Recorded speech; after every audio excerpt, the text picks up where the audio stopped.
Our Server Award project focused on two issues. The first one is that people around the world with low-income jobs, mental illnesses, or a shortage of money had no homes. Because of this, there are around 150 million homeless people around the world hungry.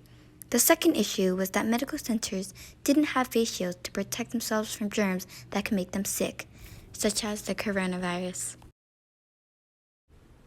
The first thing we did was make face shields to help doctors locally. Each person took a part in making face shields and delivering them to ensure that doctors would be able to use them.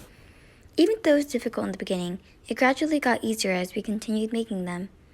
Although it was just a small part of our project, it still made us feel better thinking of the doctors who could safely treat patients in need. The second step of our Silver Award project was baking 200 cupcakes so that we could feed the homeless. We reached out to friends, asking if they could help us bake some. Lynn, Kim, and Thumb agreed to bake and frost some cupcakes for us. The two flavors of the cupcakes that we baked were vanilla cupcakes with vanilla frosting and red velvet cupcakes and cream cheese frosting. After we were done baking and frosting the cupcakes, we picked up the other cupcakes from the other houses so that we could deliver them the next day.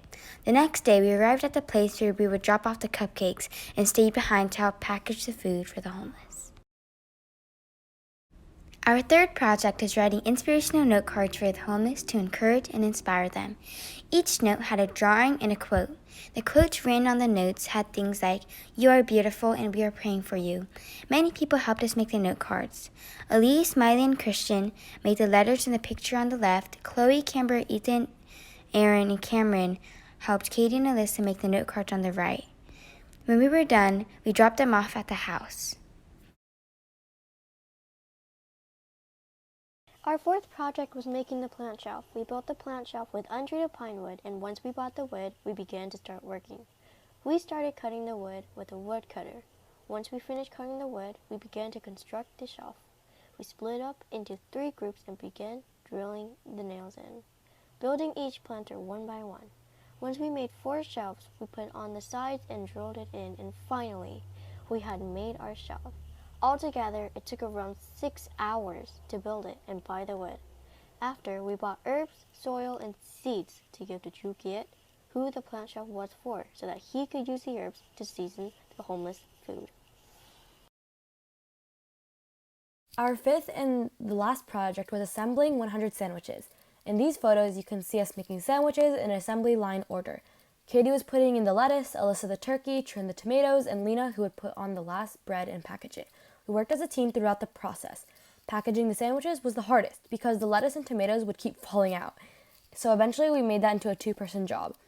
The whole time we were helping each other out if they were falling behind. We pushed through until we finally made 100 sandwiches. The next day we delivered it to Chukiet's house, along with the notes and the shelf. During this project, I learned many different things. First of all, I realized how crucial teamwork is when trying to complete a project. For example, we would not have been able to complete 322 note cards full of inspirational words without the cooperation of everyone. We asked others for help with the note cards and for making of the cupcakes. Secondly, I learned what leadership actually was. It's not just about getting everybody to follow you. It's about having people follow you because they want to. You must be open-minded to everybody's decisions and can't be too controlling or too demanding. Lastly, I learned how to be patient and to adapt to other people's needs. If they can't make something, then we would make sure we did something when everybody could make it. Special thanks to Canberra, Chloe, Miley, Elise, Christian, Cameron, Ethan, and Aaron for helping us. What I've learned from doing this project was that everything cannot be done by just one person. You need a team to complete things. When we were making the 322 note cards, we realized that it was a lot of work and we had to ask for help. The notes had to have a drawing on the front and a quote. We reached out to friends and asked them to help us out. Because we asked them to help, we got the job done much more quickly and it wasn't that much of a struggle. When I started out this project, I thought it was going to be really hard and challenging. As I worked with my teammates, Katie, Alyssa, and Trinh more, I was beginning to realize that this was going to be fun and a bit easier. During this whole project, I learned a lot about my teammates and the value of teamwork and what it could lead to. A great example was when we made the shelf. If we didn't have any teamwork, the project might have taken longer or could have been really awkward. I've also learned to improvise and that not everything can go according to plan.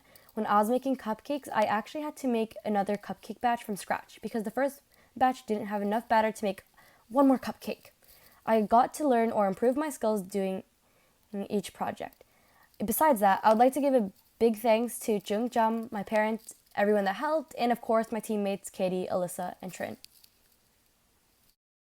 In this project, I've learned more about communication, time management, and teamwork. At the beginning of this project, I had trouble communicating with my team members, Katie, Alyssa, and Leena. We all didn't know how to communicate with each other, and we had trouble trying to reach each other.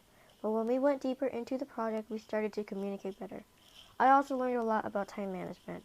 When I can't do something, I have to communicate with my teammates so that they know that I can't do that thing. I always have to speak up and recognize that I have a team on my side and never try to do something big by myself.